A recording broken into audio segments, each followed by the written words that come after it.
I know how to stand up to a man. Okay. I'm white, and I've got everything I need. No one clutches their purses when they're in a room alone with me. And I can drive for any neighborhood I please at any hour, and the police don't do a thing. So if I see a penny on the ground, I leave it alone and fucking flip it. I'm a straight white male in America. I've got everything I need. I'm a guy getting paid more than a girl with a degree.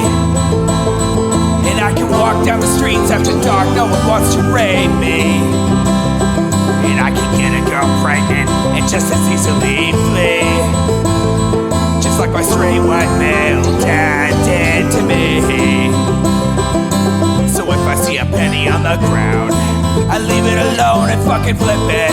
I'm a straight white male in America. I've got all the luck I need.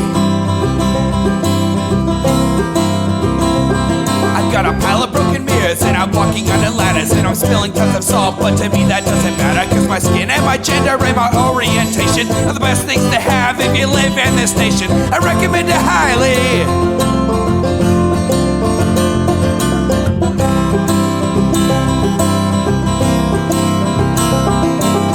If I see a penny on the ground, I leave it alone and fucking flip it.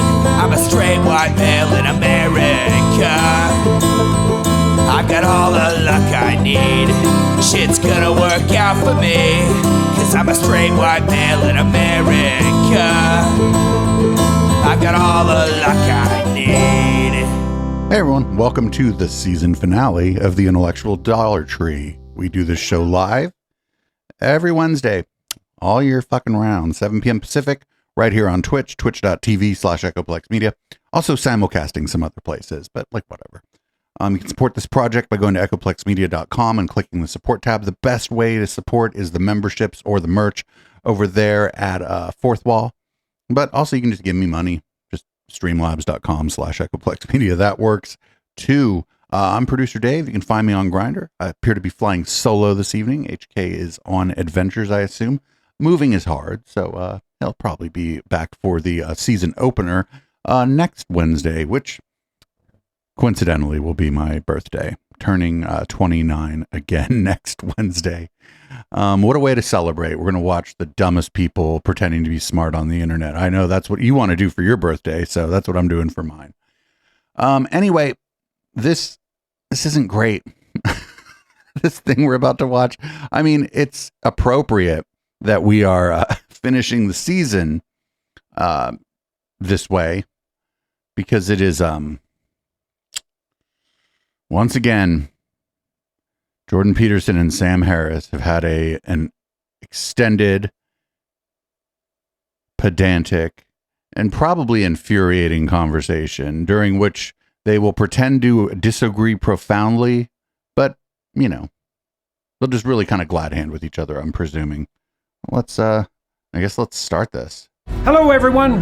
I'm pleased. Hello, everyone. Happy day. Tour for 2024.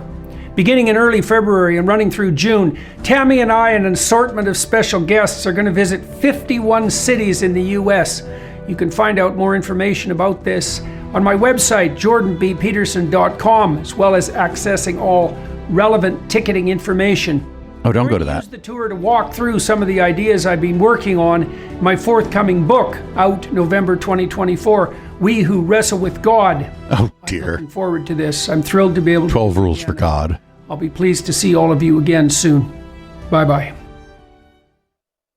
So the moral confusion here is that you have many well-educated people who will make very fine-grained distinctions about moral norms in the context of living in 21st century America. They'll consider words to be violence, and the misgendering of people to be a profound microaggression. But you ask them to consider whether someone like Malala Yousafzai was badly treated by the Taliban. Wait, what? And they become tongue-tied. But that's because they don't know who the fuck that is, Sam.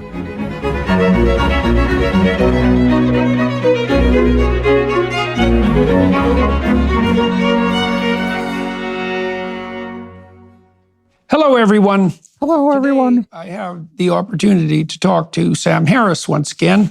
Sam and I have spoken many times, and usually publicly in the past, trying to sort out our mutual understanding in relationship to such topics as, well, morality fundamentally. Both Sam and I are convinced to the core of our beings, you might say, that there is a true and not merely relative distinction between good and evil, although we differ to some degree in how that distinction might be characterized and what the fact of that distinction means with regard to belief. And so every time I talk to Sam, I'm interested in trying to understand, for example, what he really means by objecting to the religious propositions that he does object to as one of the horsemen of... Oh, for fuck's sake.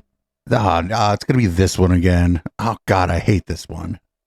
New atheist movement, so-called, especially given that Sam is also committed to what you might describe as a religious practice. He's an avid meditator and certainly believes that spiritual experience is not only real, but perhaps the most real form of experience that's available to us. So we're going to hash through that again to try to distinguish the same conversation again. Knowledge, Great. to try to distinguish between religious experience per se, or the religious experience that's valuable, and a counterproductive totalitarian dogmatism, and to try to lay that all out with forays into the domains of, well, meditative practice and Happy New Year, everyone. occasional description and discussion of the political. So it's good to see you again, Sam. And Yeah, Jordan. I think the first thing that I will ask you about is, I'm just curious. We haven't talked for, I think it's almost a year now. I believe that's the case. And so the first thing I'm curious about is, what are you up to? It feels like 2 years. I feel like our last conversation was in the very depths of COVID, and I was in some basement lair. So I you live in gotta be Malibu. 2 years. There's no basements. Things are great. I mean, it's really a nice time of life. It's nice with the family. It's nice professionally. It's just I'm in a good spot. It's I'm all too aware that things can change. So I'm enjoying my moment. No, they can't. But it's really, Not for it's really you. a beautiful period of life. Yeah, so what's good? What's good, homie? In terms of just how I spend my time day to day, it really has become a semi-seamless machine for producing well-being. I mean, it's really, I'm doing what I want to do moment to moment, and Being rich is finding helpful. lots of people who want me to do it. So it's just there's not much distance between what I have to do, certainly professionally, and what I would do anyway, just because I want to do it. So it's I count myself as extraordinarily lucky to have found my Trust fund? Like, this guy would have never had to work his entire life, regardless if he would have become a somewhat famous public intellectual. And nobody ever brings that up. my path here, and that it's working. So it's yeah. I mean, I have no complaints. It would be indecent to complain about anything personally at this point, except for the passage of time and the implications of that, which I know all too well. Yeah, well, I would say that you look both younger and happier than you did the last time I saw you. And, you know, I got quite attuned in my clinical practice to watching people's faces, obviously, but also seeing to some degree the way that they're set habitually, you know, and you look very good. And so I'm very happy to hear it. You said something I think He's aging better than Ben particular Stiller. interest to me is that you have managed, and also attribute this to some degree to good fortune, to bring together what you have to do with what you would want to do. And Really helps when your mom was had that Golden Girls a money. sign of optimality of function, as well as the good fortune that we just described. And so what is it that you think that you're doing that's enabled you? I mean, I know that you've been concentrating to a large degree on meditative practice, for example, but what is it that you think you've done to to your attitude, let's say, to your patterns of attention that have He got the fuck off Twitter. So now, like, when people dunk on him, he doesn't see it. enabled you to bring what you need to do and what you want to do in alignment? Well, I mean, this has been happening for quite some time. It's, this is, I would say that this has been, it's taken me 20 years to fully get my professional life and my core interests to gel. And so part of that is having built out platforms where I can just follow my interests and follow the kind of the needs of the moment, whether it's responding to something that's in the news or just figuring out what I'm most want to pay attention to in a given day or week. So he used to name search himself on Twitter every 30 minutes. Podcast Making Sense. I have the app Waking Up, which is it started at narrowly focused as a meditation app, but it's much more of an applied philosophy app at this point. It's just expanded beyond meditation, and it's expanded well beyond my contributions to it. So it's there are many other people on it, and so I can bounce between those two platforms, however I see fit. And they're while superficially they're similar because they're just me pushing MP3 files out to the world. They're just audio platforms in the end. They're totally unlike one another with respect to the kinds of topics I tend to engage and the kinds of interactions with the world that provokes. So it's really quite, it's almost like I'm living. But like they're not disconnected in the way that he's saying. We watched an episode or we listened to an episode of his podcast where he said that people couldn't really understand his point of view if they had not sufficiently meditated or something along those lines. Like that you couldn't really understand what he was saying if you had not achieved some kind of spiritual enlightenment. And I may be like overstating what he said, but not by a whole hell of a lot. Lives simultaneously, because on Waking Up, the app, I get, it's no exaggeration to say it. It's almost uniformly just pure positivity coming back at me. Apart from the occasional software glitch that crashes somebody's phone, and we hear about that. It's just that there's no distance between what I'm intending to put out and the effect I'm hoping to have, and the effect that I in fact seem to be having. But that's because the meditation app is like a paywalled, like walled garden where only people who really like Sam Harris are accessing the content. The feedback. So, this was, this has been, it was launched almost exactly 5 years ago. So for 5 years, I've had this look at this kind of alternate life. It's almost like a counterfactual life to the one I hadn't managed to lead, where I could sidestep all pointless controversy and annoying, bad faith criticisms and just meet people. Oh, annoying bad faith criticisms. That just means anybody who made fun of him. That's what he means when this guy says bad faith. I think Jordan too, when he talks about criticism being in bad faith, Brett and Eric too, they mean ridicule.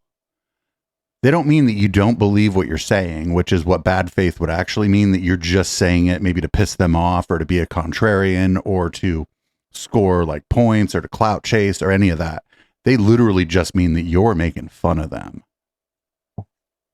At a place where what I have to give is found valuable by them in precisely the way that I would hope, right? So it's like a purely positive encounter with legions of people, which again, because of my experience as an author and as a podcaster, I had lost sight of that even being a possibility, right? I had lost sight of the fact that there are people in this world who have careers where they don't get any grief from the world because the world just understands what they're putting out and they like it. Yeah, but those people have chosen not to be public figures. These are people like my mom, or like many of you, most of you in the chat. You don't get any public grief for what you do at work because nobody in the fucking world, except for the people you work with and maybe your friends and family, even know what you do. Like it, and they get paid for it, and it's a transaction that makes everybody happy. And So it's like opening a Wait, bakery he thinks where that everyone people's loves. jobs, he's like, oh, there's just most people out there, their jobs are just transactional and everybody's happy. What? Again, if you've never had to take a job that you didn't want to pay your bills, then yeah, you would probably think that that's how everybody else lives. Loves the scones, and it's there's just nothing bad about it. And yet I find and this, I'm sure you feel the same way. I can't stay merely in that lane because there are other topics of social importance that I feel a need to comment on. And so I have my podcast and public speaking or books or any other channel by which to do that. And mostly I'm doing my podcast for that. But so I still have a foot in the water of controversy. And I'm sure we'll get into some of those controversies here. But it's to have both is such a source of sanity. Because I can just swim in whatever waters I want to swim in on a daily basis. So it's quite wonderful. And he means in the pool in his backyard in Malibu. So why do you, just out of curiosity, so while there's a substantial parallel, I would say, between the situation you're in and the situation that I'm in, given what you just described, because one of the reasons that I continue to tour continually, essentially, is because it's completely positive. And I engage in almost no political discussion, almost no culture war discussion, almost all. This is incorrect. Well, you talk about your waking up system, and I suppose I'm walking on a parallel line insofar as I'm encouraging people to aim up. And I don't know if there's any difference between waking up and aiming up. Perhaps there is, and we can talk about that. But it is a great relief to be in a domain that's entirely positive. Isn't it great that we're having this conversation, part of the conversation? They're just drawing it out a lot. But then it is interleaved for me, as it is for you, with some degree of combat, let's say, on the more philosophical and culture war side of things. Why have you concluded? Sometimes I wonder, Sam, if it wouldn't be just as well to stay in the positive domain all the time.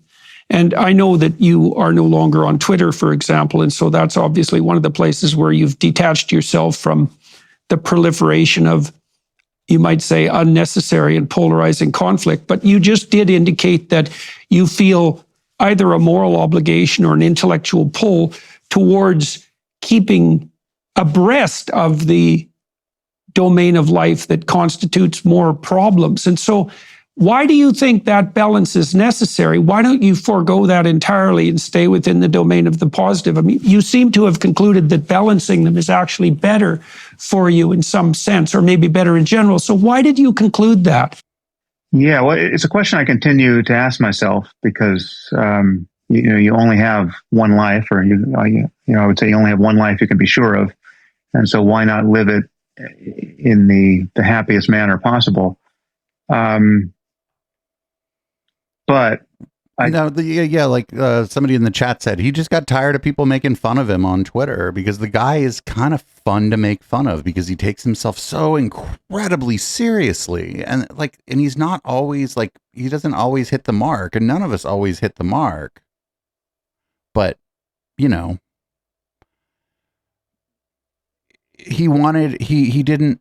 seem to want the back and forth of Twitter where regular people can respond to what you're saying. I think he mostly left because Sam Cedar makes fun of him.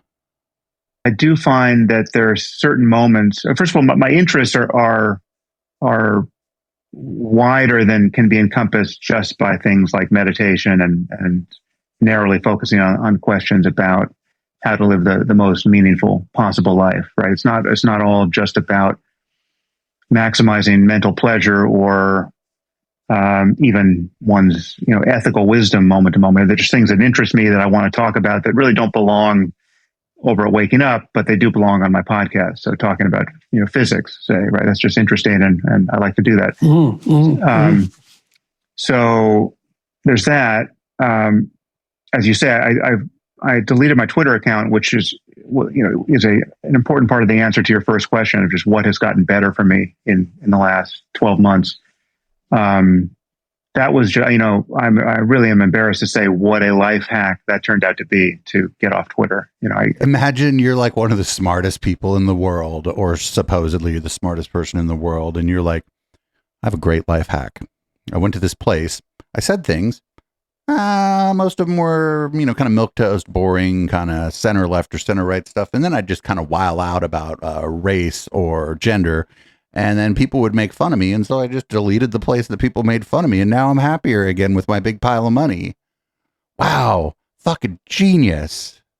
We can talk about why I did if you want, but the net result has been almost unambiguously positive. I mean, there's a slight sense, certainly when the things in the news are really heating up, that I could be missing something, or I'm not party to the conversation that's happening at that. Sir, you could get a sock account that you just read Twitter on. Kind of interval, where people are responding to things every 30 seconds. But the truth is, I don't have to be, because what I have found is that when you don't have an opportunity to just blurt out your instantaneous response to something that's happening in the news or something you saw in your timeline, and you have to let your response to it cure over the course of days. And or you could be like, oh, I'm not going to tweet yet. I don't have all the information. I'm going to hold off on this one. I'm going to not get into this particular thing because I don't have the requisite body of knowledge and I haven't done enough reading on it. And then you just kind of see what other people are saying and try to feel it out. That's what I do with most issues that come up, especially like controversial ones. It's not that I don't have like my opinions about controversial issues. It's that I don't want to just be the take guy. And then he was just the take guy, and his takes were ranging from like boring and self-important to like bigoted and incorrect. And people made fun of both of those, actually, as you should. Case, because I have to decide, okay, is this important enough for me to actually talk about it on my podcast? And I might not be podcasting again for another 3 days or even a week.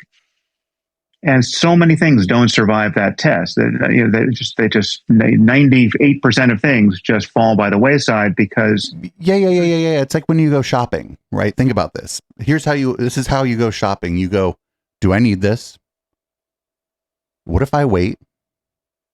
And what am I giving up if I buy this? This is what you think this guy can't even go shopping, probably, because the Twitter version of that is, do I need to comment on this? The second one's the same. What if I wait? And what kinds of bad things might happen to me if I say something stupid about this? And like, I don't this is like what you teach like a middle schooler, basically, about self-control. And this guy just it doesn't seem like he's got that. Truth is, you didn't have to broadcast your opinion about that thing that happened on that campus, by that indiscretion committed by that stupid blue-haired person, right? So it's just like you didn't have to weigh in, and you didn't have to reap all of the attendant poison of having weighed in, and you didn't have to worry about whether you should respond to that poison and those misunderstandings generated there. And I noticed in retrospect that, and I dimly knew this when I was on Twitter, but I didn't fully appreciate it until I was off, that it was no exaggeration to say that basically every bad thing in my life, apart from the sickness of the people close to me, was a result of something I had done on Twitter, or something that I had seen on Twitter. I can relate to that. That I felt I needed to respond to. So that's because that's what happens. Like because we're all like, and this is just human nature. We're all the hero in our own story, or we like to think of ourselves this way. And so if we all think that it's us versus the world, me versus the world. We all think that. I don't care what anybody says. You think it's you versus the world in some way. And if you have never been in a situation where, for example, you could not get your material needs met because your mother was creatively and financially involved in one of the biggest television series that ever happened. And outside of that, your brother is a famous journalist who would also catch you if you fall. Then you don't have those struggles. And so you turn like people dunking on you on Twitter into you versus the world. What else, if you needed to have that battle, what else would it be if you were a public figure who talked about controversial issues?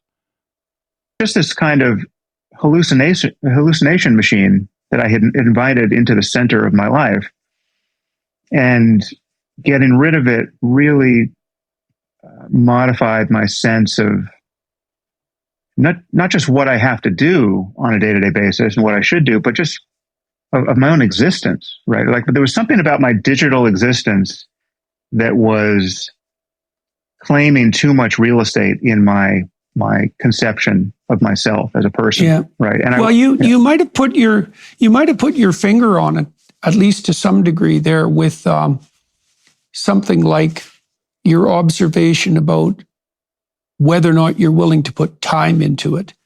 You know, I've had many discussions with my family about Twitter in particular, and I would tend to agree with you that much of the negativity that I do run into in my life is a consequence of Twitter. And so, well, it's not a consequence of, because Twitter, honestly, I mean, it's worse now than ever, but it's just a communication platform.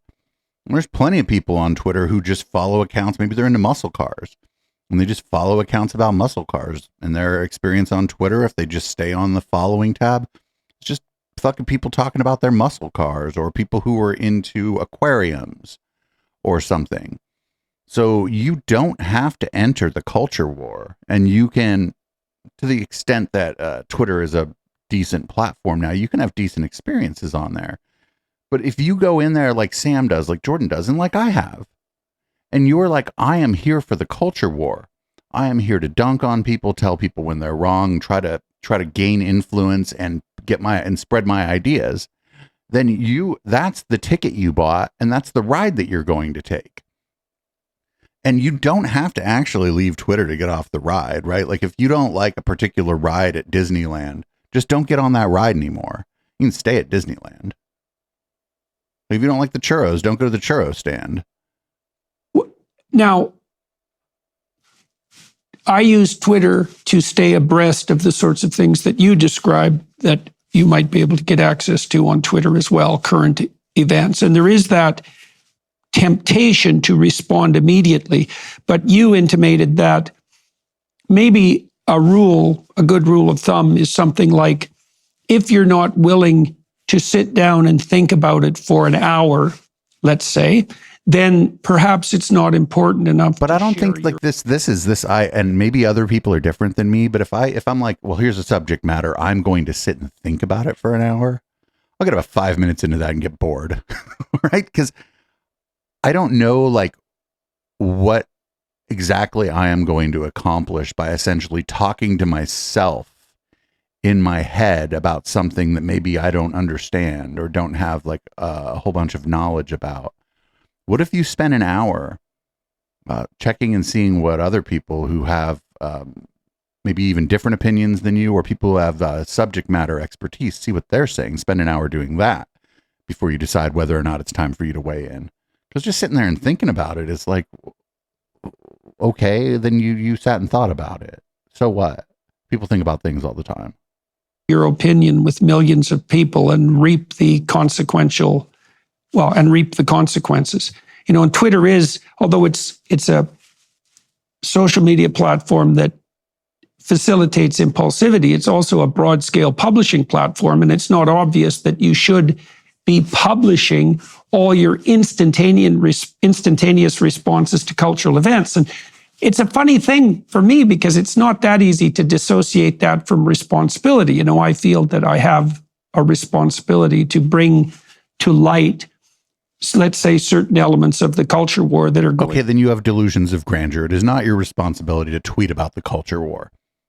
This is just not anybody's responsibility. It's not my responsibility. It's not Jordan's. It's not Sam's. It's not yours. This is not your responsibility. This sounds like the This sounds like, again, these, for different reasons, these people are both so financially well off that they actually don't have any responsibilities. Going on at a deep level. And part of the reason that I use Twitter the way that I do use it is to do that. But then it does have that problem of intense negativity. And I learned from walking through airports with my wife, we had this discussion a couple of times. Airports have bothered me a lot ever since 9/11. I review them as, they're like for me, they're the bleeding edge of the totalitarian incursion into general day-to-day life. The motherfucker, it's an airport and you fly first class. Get the fuck out of here. And they've always made me very uncomfortable. I don't like lining up for the screenings, the theatrical screenings and so forth. And that made me very bitchy and hard to get along with in airports. No, sir. I think you're just dispositionally that way. And yeah, I mean, nobody likes airports, but it's not that bad. Okay. Oh, you got to wait in line. Oh, well, fucking woe is you. You ever been to the fucking post office? I had a conversation with my wife, a fairly detailed conversation, and our decision was, if I'm in an airport and something happens that annoys me but isn't important enough to actually sit down and write about, then I have to just ignore it or shut up about it. And this has also helped me calibrate my responses. And it's the same problem with Twitter, right? Is that something can be irritating and be genuinely irritating, but that doesn't necessarily mean that the most appropriate way to deal with it is to share your irritation in the moment. Oh, you'd be so bad if you worked at an airport and you were like, middle management, like at the fucking TSA screening, and this guy got annoyed with somebody and wanted to talk to you. Oh, that's like fucking reason for hazard pay. Every moment, every fucking 5 minutes, this guy's complaining to you, you should get $500. Part of the reason Twitter is so pathological, perhaps, and is such a snake pit of polarization is because it does encourage that kind of impulsive and immediate response to things that are perhaps of sufficient seriousness so that they should only be taken seriously.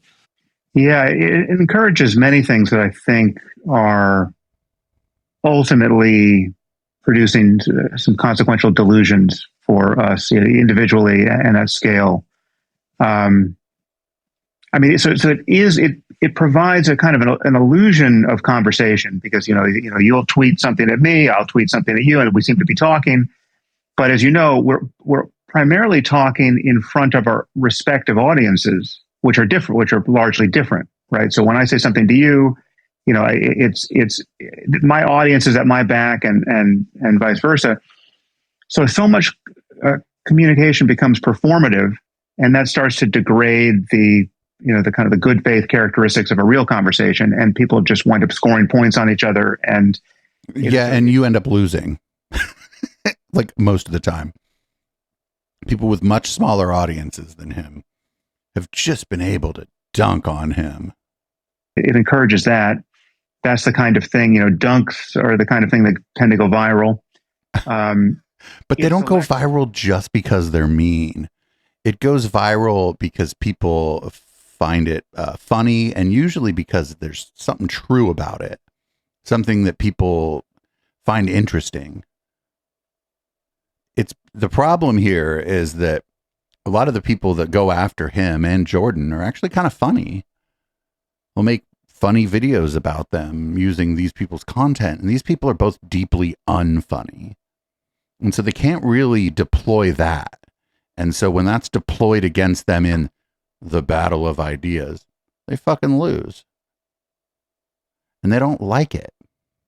For a kind of dishonesty, there's an ethic where there are very few people feel a real need. I mean, certainly anyone who's any kind of activist, politically, left or right, doesn't feel much of a need to really get their opponent's position correct before savaging it. They don't mind distorting it, especially if they can use clips of their opponent that have been artfully edited so as to make them seem to be saying something they weren't in fact saying in context. Oh, I don't think you could level that criticism at the intellectual Dollar Tree. The show gets a little tiring sometimes because we get the whole context. We watch the whole thing. They will use that as a way of just smearing the person. You want to hold someone accountable for the worst possible version of what they might have said, however implausible it really is, as long as that can be made to stick. And people just see what can be made to stick, and they almost never go back and clean up their, apologize for their errors and go back and clean up their mess. And people do this. People, when blue check marks meant something, there were a lot of blue check marks who would behave this way, right? And so, like, he's again just like leaving out the fact that, like, if you clip somebody out of context and they said something funny and stupid, that's funny.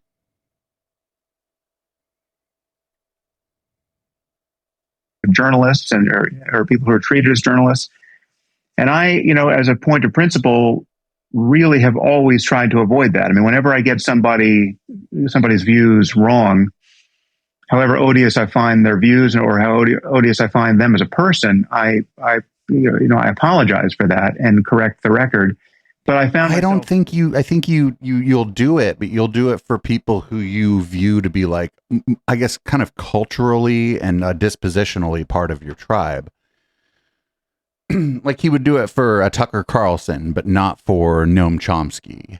He would do it for, if he originally got it right about Doug Murray and was like, oh, this guy's a bit of a white supremacist, he'd do it for Doug Murray, but not for Sam Cedar, etc.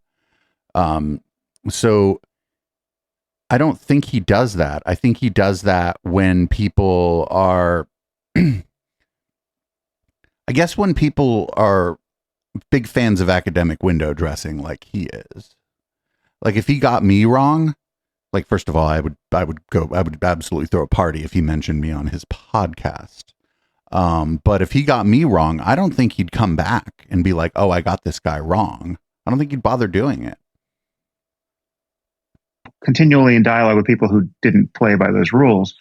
So it's set up to bring out the worst in us and to degrade conversation way more fully than it's ever degraded in person. I mean, the thing that convinced me to get off Twitter is that I was seeing people behave like psychopaths by the tens of thousands, and I knew there couldn't be that many psychopaths, right? I knew these people couldn't be this dishonest or malicious in their lives.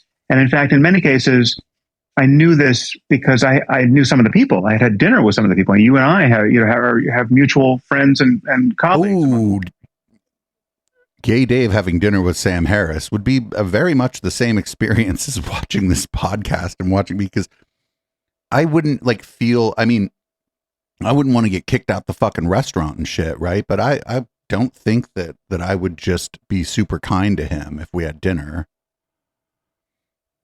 These people.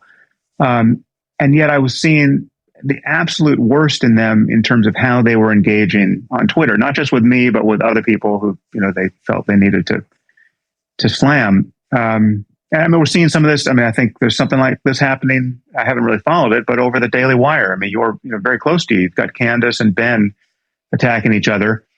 So what if this guy leaves, doesn't really leave open the possibility that people who are harshly criticizing one another truly believe the criticism that they're leveling at one another?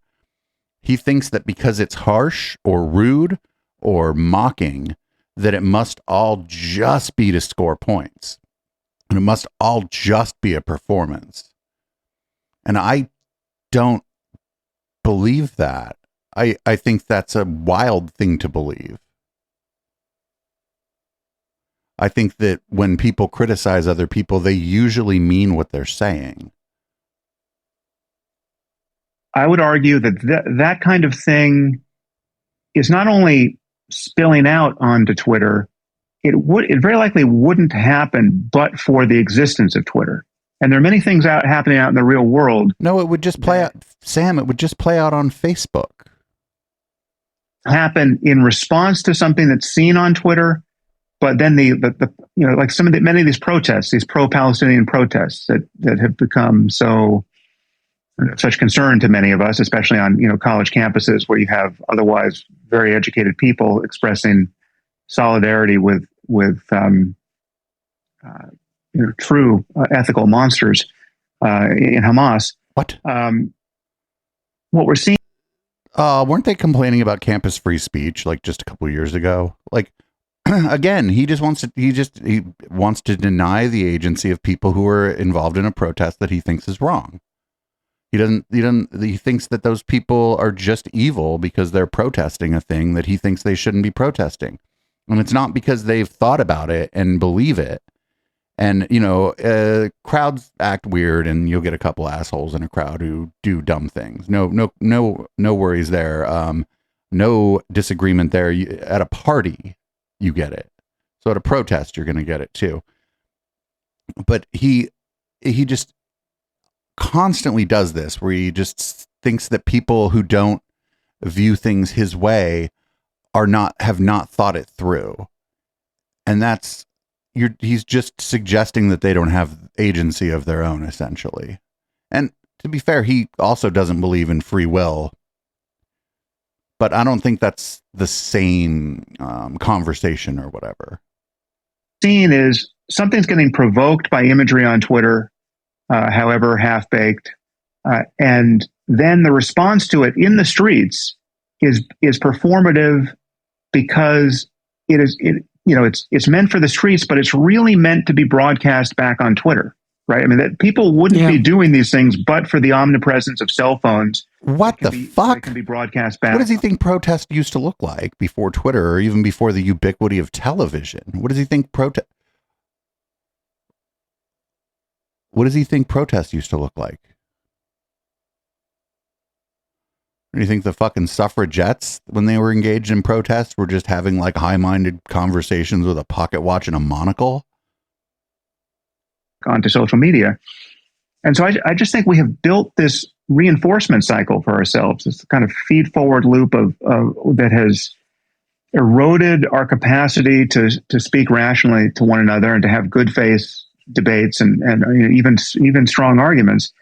And it's produced a machine for amplifying the narcissistic tendency of everyone wanting to just manufacture outrage. So, I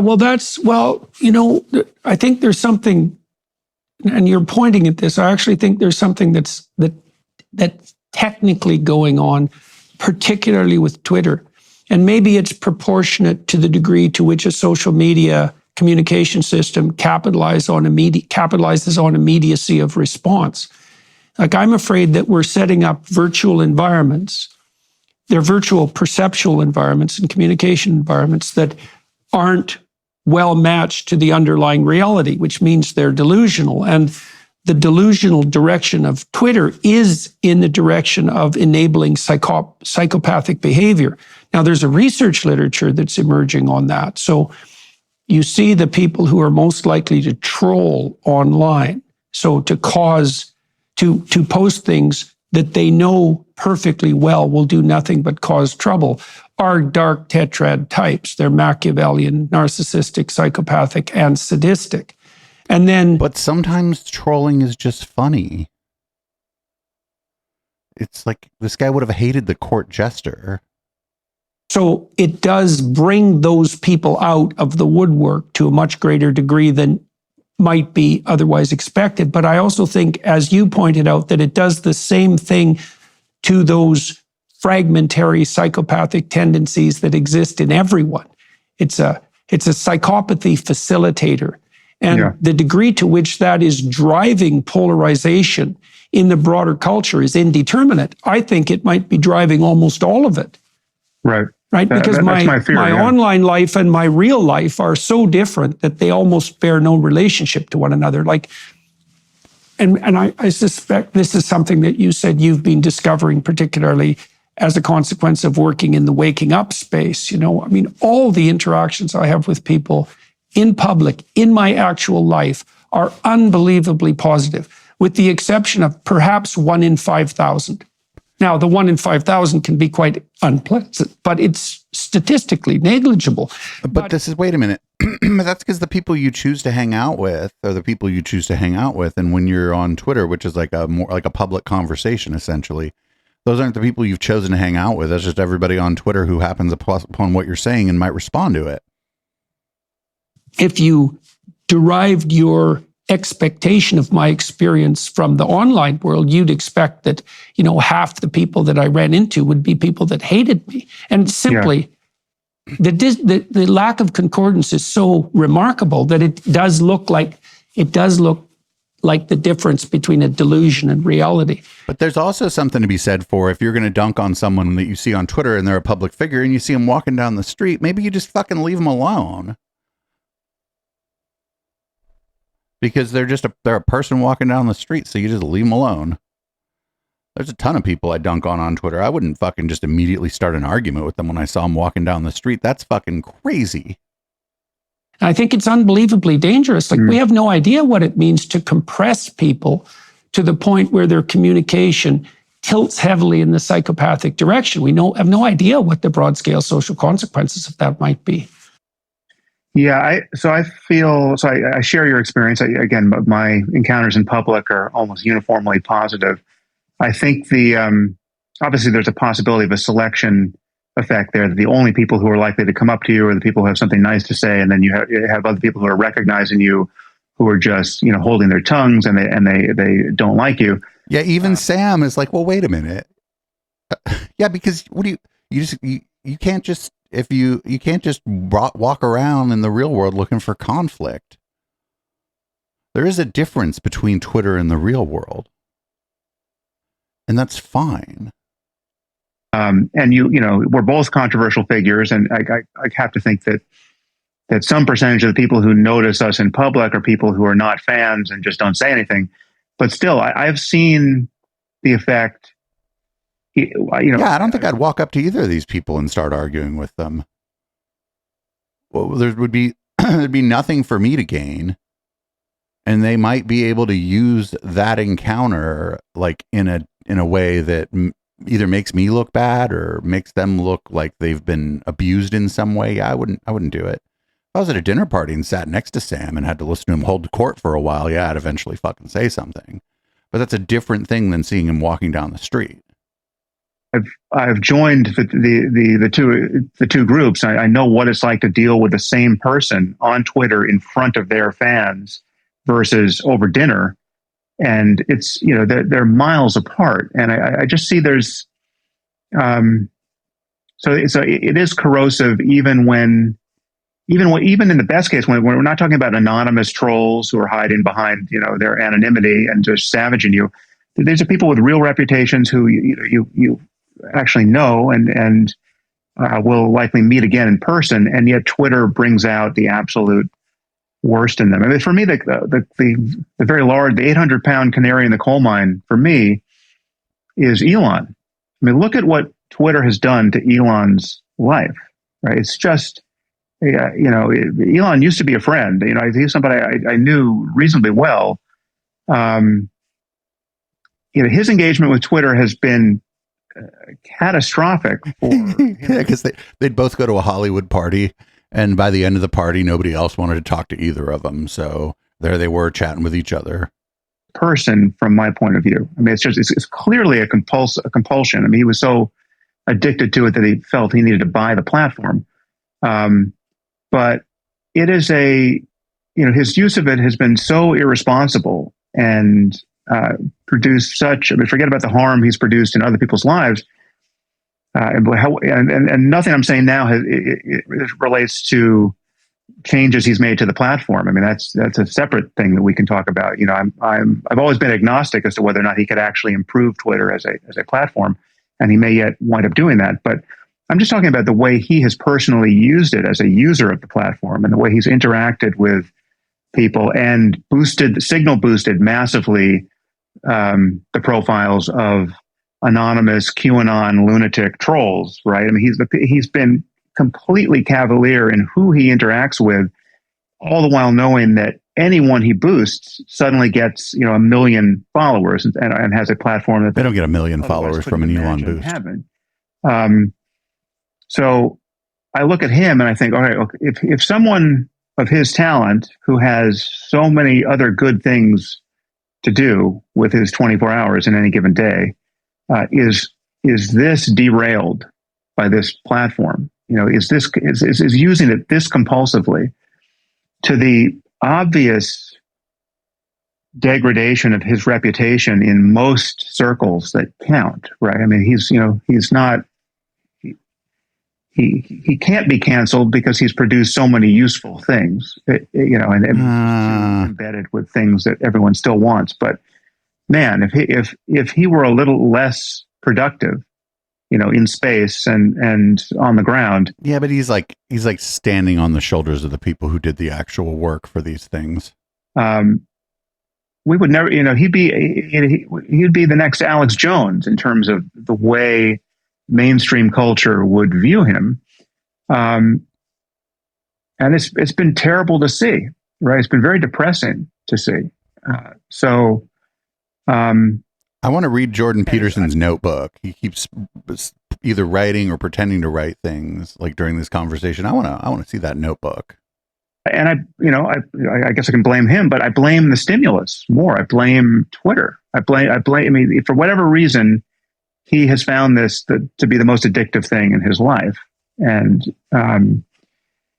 he's been willing to totally torch relationships over his use of it.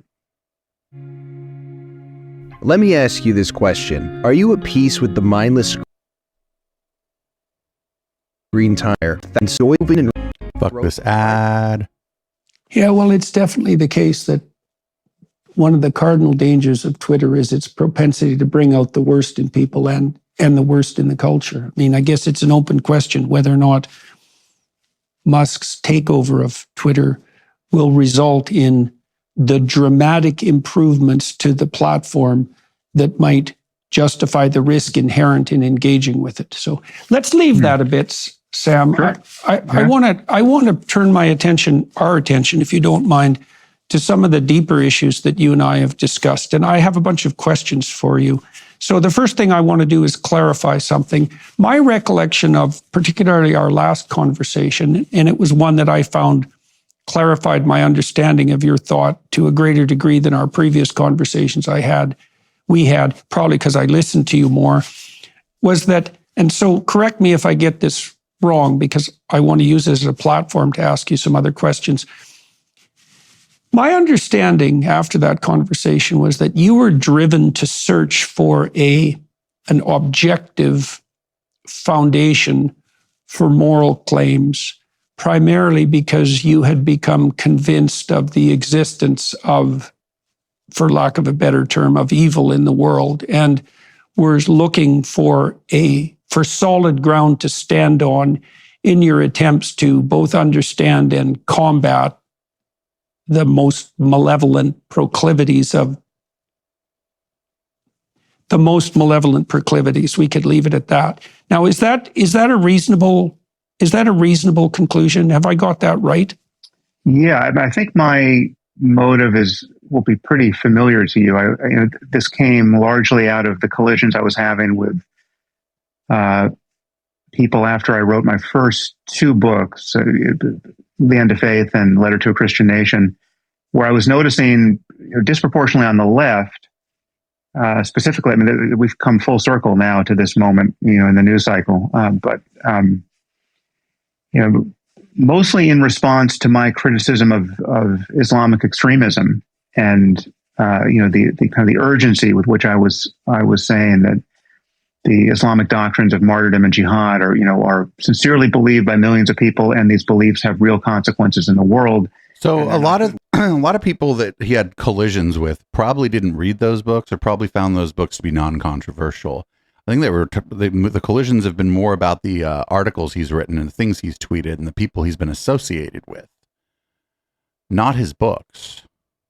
Good ones, right? And we should talk about that honestly. What I was getting mostly from the left was, what struck me as pure masochistic delusion, but it was on its own side a very sophisticated philosophy of postmodernist truth claims about the relativity of everything, which in the minds of its adherents left us with no solid ground to stand on ever when making claims about right and wrong and good and evil.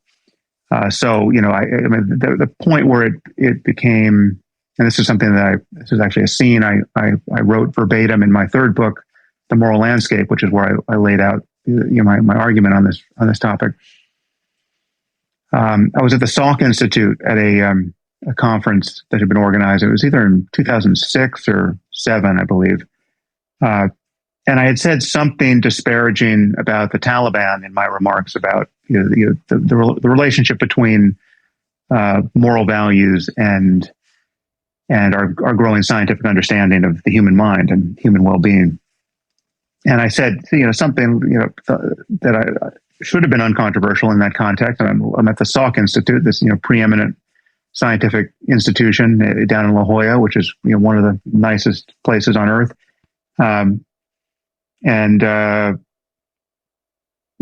an auditorium filled with well-heeled people who appear to be enjoying their political freedom and their freedom of speech and freedom of everything.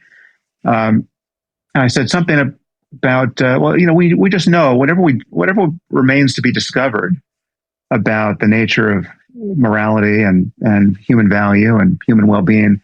We know that the Taliban don't have it perfectly right. So whatever the optimal way of living is, we know that the Taliban haven't found it, right? We know that forcing half the population to live in cloth bags and beating them or killing them when they try to get out is not an optimal strategy for maximizing human well-being. Right, but the problem is this would probably be the 950th time or something that he said that. A woman academic, and she actually happened to be, or was later, a scientific advisor to President Obama for medical ethics, came up to me and said, "Well, that's just your opinion, right?" And so then this led me to realize just how. I mean, that is your opinion. The rot had spread. That even here is someone who is a woman academic who's enjoying all the freedom of however hard. He's getting kind of close to that. Well, if the Taliban was ruling, you wouldn't have the right to say that to me. He's getting awful close to that shit right here. They can be found in Western society. Presumably, this is a person who would have responded to the Me Too movement and all its moral urgency with alacrity. She was still open-minded, at least in the context of talking to me, about the treatment of women and girls under the Taliban, right? And no. She wasn't. She said that was your opinion that the Taliban, or that someone from the Taliban might not have some moral or ethical revelation, and I tend to not agree that I don't know. Maybe there is someone in the Taliban who might have some great moral or ethical revelation about something. Who fucking knows? I detail our further conversation again verbatim in my book, because I was so astounded by the exchange that I turned on my heels literally in mid-sentence, walked straight back to my room and wrote down exactly what the two of us had said, because I just could not believe what had happened.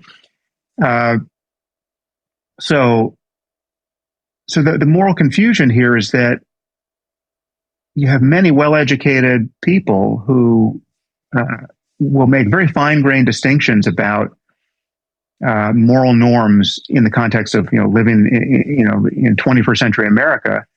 They'll consider words to be violence, and the misgendering of people to be a profound microaggression. Well, words can be violence, Sam. We have laws in every Western country about, for example, conspiracy to commit murder that is prosecuted as a violent crime, and it mostly involves words. Halloween costumes that culturally appropriate, et cetera, are anathema. This is how finely calibrated their moral scruples are over here, in the quad of an American university. But you ask them to consider whether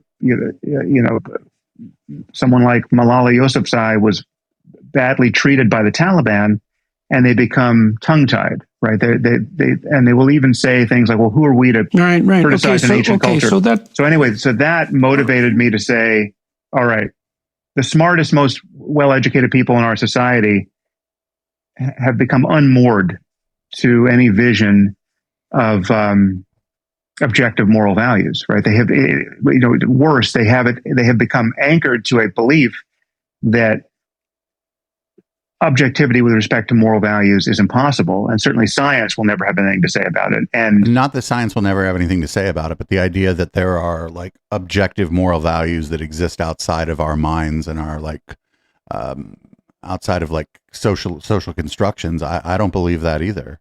I think that that morality and ethics can only come from our beliefs. So they've ceded this ground to dogmatic religion, right? And someone like Stephen Jay Gould did this when he had this conception of the non-overlapping magisteria between religion and science, right? So science talks about facts and what is, but religion talks about what should be and the totality of human values. And I think that's never been a tenable way of dividing the pie. But it has this obvious defect that where people who lose their religious convictions are then left standing on apparently nothing when it comes time to say something like slavery is wrong. I mean, you literally have professors saying, well, I don't like slavery. I don't happen to like it. I wouldn't want a slave, but I can't really say it's wrong from the point of view of the universe, right? I mean, well, yeah, the universe doesn't care about us. It's a dumb thing to talk about, I think. But if you ask me, does the universe care about slavery? I'd be like, no. But people do. That's not what science does. And my point is that morality, and this is perhaps something you're going to want to disagree with, but in my view, morality has to relate to the suffering and well-being of conscious creatures. I mean, not even limiting it to humans, but just whatever can possibly suffer or be made happy in this universe is a possible theater of moral concern. And we know that conscious minds must be arising in some way in conformity to the laws of nature. I mean, so whatever is possible for conscious minds is a statement about, at bottom, a final scientific understanding of what minds are and what consciousness is and how those things are integrated with the physics of things. And so there have to be right answers to the question of how to navigate from the worst possible suffering for everyone to places on the moral landscape that are quite a bit better than that, where there's beauty and creativity and joy of a sort that we can only dimly imagine. And the question of how to do that and what that landscape looks like, it's a fact-based discussion about science at every level that could be relevant to the conscious states of conscious minds. So it's a discussion about genetics and psychology and neurobiology and sociology and economics and sciences as yet uninvented with respect to causality in this place. And so that's my argument, that we need a spirit of consilience across the domain of facts and values. And so there's more to say there, but I'll stop. Okay. Well, so I'm gonna pick up a couple of themes there. So one of the things that you pointed to was the incoherence manifested by this woman and like people in relationship to micro narratives and macro narratives. So you said that it was in your opinion, that she or the people who she might represent would be perfectly willing to be upset about some relatively minor issue that might arise on a university campus, like the wearing of inappropriate Halloween costumes, but are okay, so here's another thing is what do you have what do you have the ability to influence? This is the same argument about, well, why are you so interested in local politics, but you just vote for the president and don't spend a lot of time talking about the president? It's the same argument. Like if people try to make that argument, I'm like, why are you upset that someone's engaged locally and just votes for whoever for the president and kind of lets it be? They're making he's making a version of that dumb argument.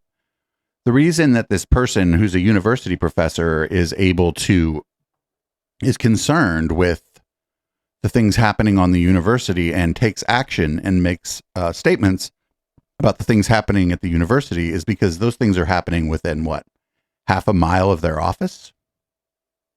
And so they have the ability to effect what they believe to be positive change at the university where they work. Inherent in relationship to making broader scale moral claims. Now, one of the claims of the postmodernists, this was put forward most particularly by, who was it now, who said that there were no meta-narratives. The postmodernism is fundamentally disallowance of the idea that any uniting meta-narratives are possible. I'll remember his name momentarily. It could be Derrida or Foucault or... Yeah, no, it's but postmodernism is literally the school of thought that came after modernism, and it is skeptical of some of the grand narratives of modernism, but not all of them all of the time. It's not. He's the guy who generated simulation theory, another Frenchman. No. Lapin? Or No. Baudrillard? It's a rogues gallery. Baudrillard. It's Baudrillard. Yeah, it's a rogues gallery. Yeah, it's Baudrillard. Yeah. Okay, so here's the problem with that. Well, the problem with that in part is that there's no united action and perception at any level without a uniting narrative. So, for example, if I pick up a glass to move a cup from the table to my lips, I have to organize all those extraordinarily complex actions, right, which cascade up from the molecular level through the musculature of my body. I have to organize that into something that's coherent and unified in order to bring about any action whatsoever. And what that implies is that there's a hierarchy of uniting structure. And what the postmodernists do is arbitrarily make that halt at a certain level. It's like, so you're allowed a uniting narrative or structure up to a certain level, but beyond that, you're not allowed. Well, no, you're allowed whatever you want. Like people who don't think that they have the answer for every person on the planet. That's not postmodernism. That's sort of what they're saying, is that that they think that the postmodernists should have a grand meta-narrative for everyone on the planet. And you don't. I don't. You don't. They don't. At all. And that's the point at which the meta-narrative emerges. And those are now forbidden. And I don't understand that, because I think that it's a distinction between a narrative and a meta-narrative is an arbitrary distinction. And you can't attend or act without a uniting narrative. So now you seem to be pointing to something like that. So let me walk through your argument. You pointed to the Taliban. I'll add one other, which I think is a simpler defeater, which is that the claim is that there can be no universal values, right? Or universal truth claims with respect to right and wrong and good and evil. And yet they tacitly make the universal claim that tolerance of this ethical diversity is better than intolerance, right? So there. But that's not a universal claim of right and wrong. That's a claim of better than, worse than. Right and wrong are absolutes. Better than, worse than exist on a spectrum. Why are these people? Why is this guy like? How is what he's saying smart?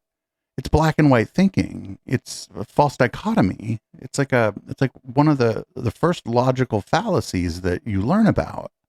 And is we need to find some space in our minds to tolerate the difference of opinion offered by the Taliban or Hamas or some other yeah, actually. Sure. You can tell them they're wrong and to go fuck themselves, but in the end, what are you going to do? Now, when that opinion informs behavior, different people in different places in the world, different organizations can decide whether or not to intervene if they believe that's the right thing to do.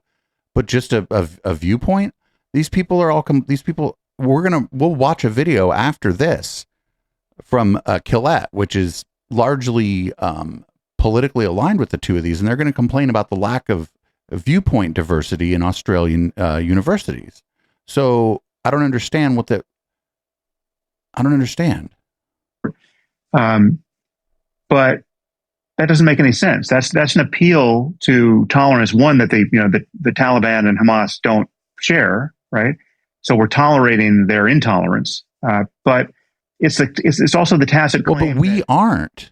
They're not doing anything. Like, we're on the other side of the fucking world from them, and our attempts and the West's attempts to intervene over there have only made things worse. So what are we supposed? Oh, is it just about fucking? Do you disavow the Taliban? Because, okay, I disavow the Taliban. Okay, what now? Like, okay.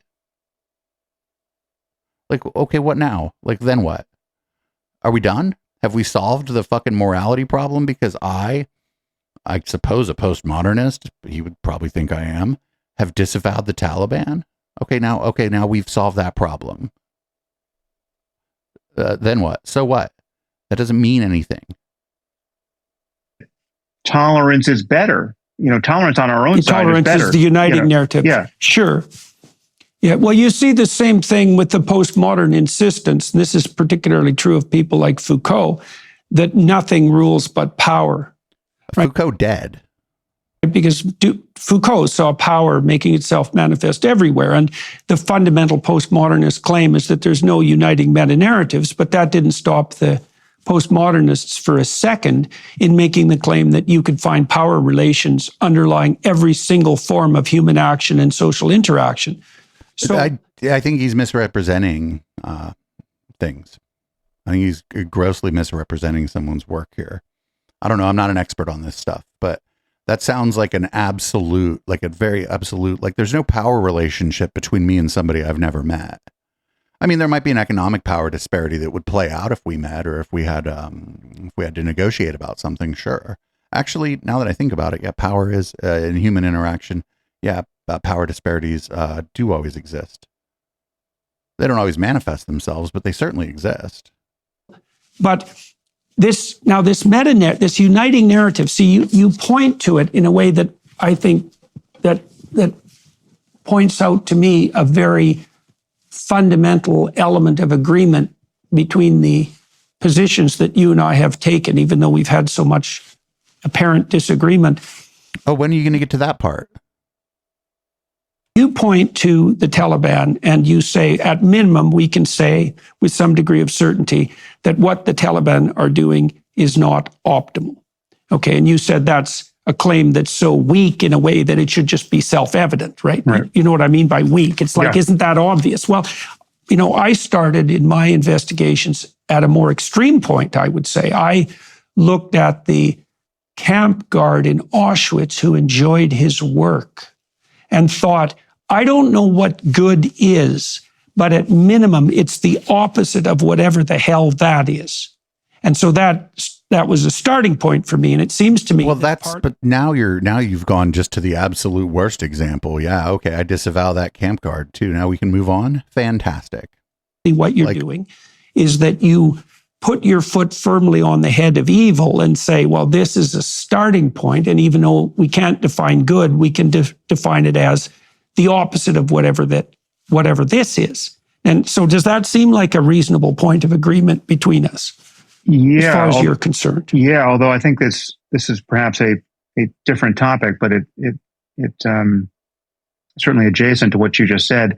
I think there's some ethical paradoxes here, which would be interesting to consider, because I think most of human evil of the sort that you and I are now describing doesn't require the presence of actually evil people, right? I think there are evil people. I think there are true psychopaths and sadists for whom it is true to say that if evil means anything, it should be applied to their conscious states and their psychology. But so much of what we consider to be evil, and so much of what produces needless human misery, is the result of otherwise normal people psychologically behaving terribly because they believe fairly crazy and unsupportable things about what reality is and how they should live within it. So I would by no means ever want to suggest, and in fact, I'm at pains to say otherwise whenever I can remember to, that all jihadists or even most jihadists or all Nazis or even most Nazis were psychopaths, right? I mean, the horror of these belief systems is not that they act like bug lights for the world's psychopaths, and you attract a lot of people who would be doing terrible things anyway, and they just happen to start doing it in this new context, let's say under the Islamic State. No, you certain ideologies attract totally normal people who would otherwise be totally recognizable to us psychologically and socially as good, normal people, but for the fact that they got convinced that, of whatever the relevant dogma is, in the case of, yeah. Okay. Well, so I would say that's another point of agreement. It seems to me that the pathological, the systems that produce rapid movement towards social and psychological pathology both facilitate psychopathic behavior and attract the psychopaths. I would say it's both of those. You can have both of those operating at the same time, right? And so then what we have are we have systems of ideas working in the background, and those systems of ideas draw people into their orbit and motivate them to do things that under the influence of other systems of ideas they might not be inclined to do. So this is as good a place as any to end the podcast portion of the show. Because this is the season finale, we're going to go ahead and give the member show away. People can go to patreon.com/echoplex and just download the whole video and audio of the whole thing tonight. We're actually going to watch the rest of this. I know it's kind of, dare I say, boring. But this being the season finale, we can't possibly only listen to 51 minutes of this and take these people grossly out of context. So that's that. It's been a fun year here on the Intellectual Dollar Tree. We've widened the scope of the people that we talk about, but we came right back to the very beginning here with this particular piece of content. And we'll see what's going on in the new year. Me and HK are probably going to have a little meeting about branding and that kind of stuff. Things might change a little bit, but not too much, because this show's been pretty successful, especially when you compare it to some of our other misguided attempts at podcasting. So just everybody who's listening on the pod, thank you very much. Consider, while you're over there at Patreon, joining, or even better, go to eplex.store and join over there. You get the same benefits the patrons do, plus you get discounts anytime you buy anything from our shop, which is actually a pretty cool thing for us to be able to do. Shout out to Patreon. They've made this year amazing. They've allowed me to pretty much go full time on this. So people who are watching live, just stick around. I got to change the color of the lights in the room. Got to change the content of my beverage. And we'll be back to watch the rest of this in red light. It'll be the last time we play Boomers by Periscope, I think, this year. Be right back.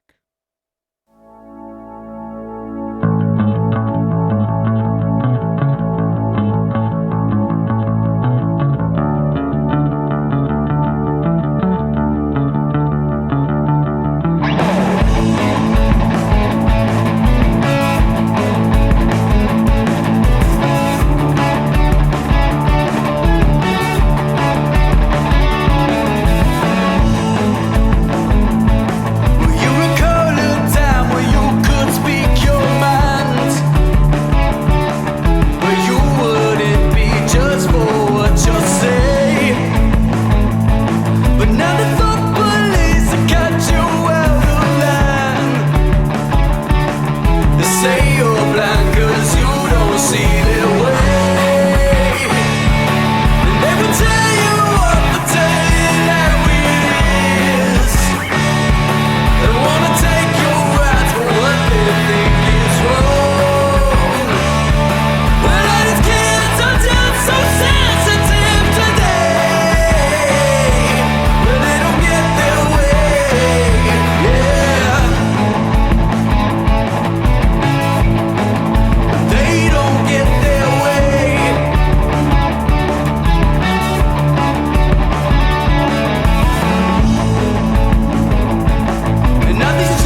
I'll pay you